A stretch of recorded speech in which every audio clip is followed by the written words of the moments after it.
Today I'm going to be making a redneck car lift. So if you are OSHA or somebody who got offended by my how to make a redneck dually video, I'd click off the video now. Anyway, here's how we're going to do it. So right over here, there's a pipe that runs from my house down over there. It's a drain pipe. It's supposed to drain my crawl space, but it's not working properly. I think it got crushed. So I got to dig it up. So I figure why not get two birds stoned with one joint and make a little redneck car lift in the process of digging up the pipe. So basically what the lift is going to be is just a trench this way. Just drive your car over it, and then you can stand in the trench and, you know, work on the car up there. So it's basically like what Jiffy Lube has for working on cars. It's not really a lift, but you get underneath it and it's easier to get to parts underneath your car. So let's get these old greasers out of the way.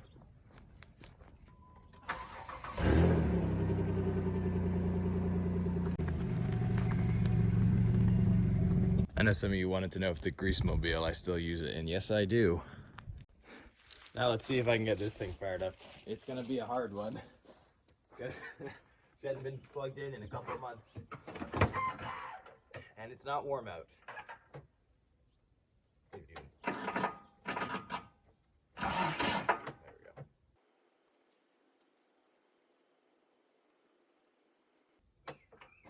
Here we go.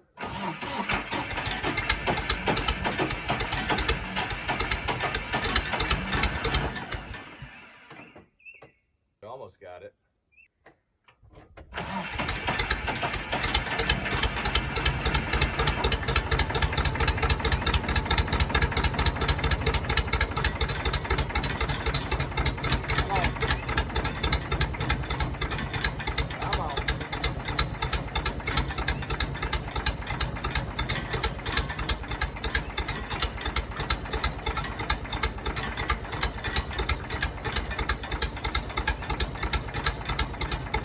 Full throttle. It's not. Gotta wait for the ejectors to kick in. I think the ejector's getting weak.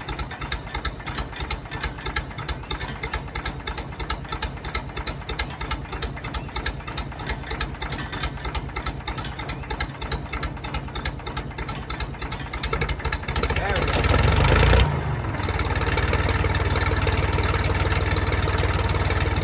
I don't know if you can hear me, but I was giving it full throttle. It just takes a little while for the other ejectors to kick in because I think they're needing replacing.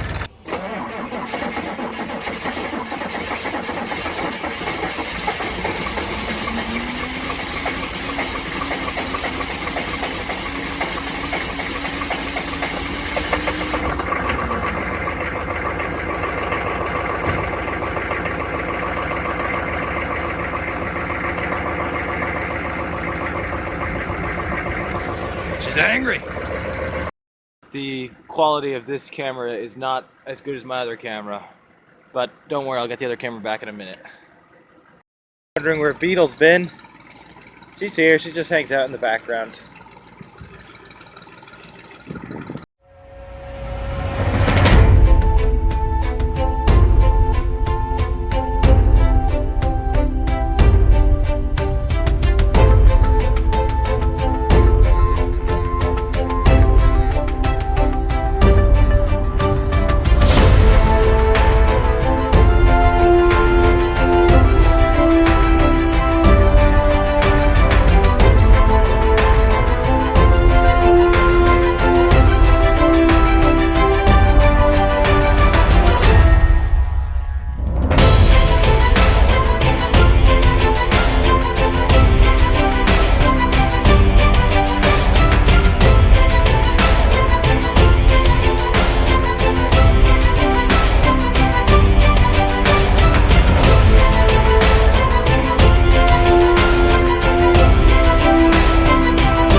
Okay, so I got the trench lift thing pretty much done.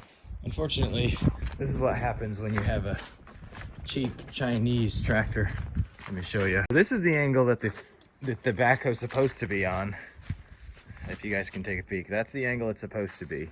But as I pull up the boom here, and then bring up the little stabilizers, look at the angle it goes to. See, it's way bent this way. And that's because this is a 3-point hitch. There, let me turn the engine off. Hang on a second. Say, turn the engine off. That's because this is a 3-point backhoe, which is not quite as strong as the backhoes that are actually connected to the tractors themselves. So basically, you got 1 point of contact, 2 points, and then the 3rd point, for some reason, they chose to put on the seat. So it attaches with this strong middle bar to the seat here. And what happened was these 2 bolts in here that hold the seat to the backhoe stripped off. So you can see here's the washer to one of them, and the bolt head just stripped right off because it's cheap Chinese. And then the metal here just decided to crack. So it's pretty thick metal, but I'm guessing it's cheap. So that all cracked away. And unfortunately, it left me with a broken backhoe, or unusable backhoe. So it's lucky I finished the trench when I did. So basically the fix is I just have to replace this seat here. I'll call Kino Tractors in Oregon, and they'll probably send me a seat for a couple $100 because parts aren't super cheap for this thing. But so all I got to say is, if you're going to buy a tractor, I would recommend buying one made with strong American steel or something. Although they make John Deere's in India now even. So with that in mind, the trench isn't as deep or as long as I wanted it to be, but it's good enough for the purpose of this video, and I'll fix it when I fix the tractor. But here it is. So I flattened the bottom out a little bit. Basically, I'm just gonna drive my car over, then I can walk down there and work underneath. Let me show you it in action. So let's say I want to replace a starter or something on my Silverado. Well, I just park it over the trench a little bit, climb on down into the dungeon. Don't wear clothes you don't want to get dirty. Look at this. Direct access. Boop, boop, boop. So obviously this trench wouldn't work if you wanted to replace like a ball joint or brakes or something. You'd need to just jack it up. But for anything underneath the car, like a drive line, frame rust protection, if you want to replace a starter or an alternator or something that's underneath the car, makes it a lot easier. So that's pretty much the point of this. And if you need even more height out of this car, well, you can always just put these wheels on ramps, and then you'll have even more room. This is actually pretty much the perfect height for me when I back up here, because it gets a little deeper. So I think this will be perfect for my frame rust removal, which is what I'm going to be doing next video. Okay, so some of you might have some safety concerns. Let me address them for you. You might say, what if this collapses down here and the car falls on you? I'm going to assure you it's not going to do that. This is very tough gravel here, firmly packed down. So don't worry about that. You might say, what if a small child falls in here? Well, then they should have been trespassing on my property. On a serious note, I will be parking a truck over this every night, so nobody goes in and falls in it or anything like that. So this was mainly just to find the pipe, which is right there, by the way. So I am actually going to be filling it back in a couple of weeks or maybe a month, but I am going to first get my use out of it. I'm going to undercoat the frame on that thing. I'm going to replace the starter on that. So I think that'll be helpful for a little while, but it is temporary. If you wanted to make it something like this permanent, well, you could always just pour a little bit of concrete in here, and you'd have a nice little concrete lift.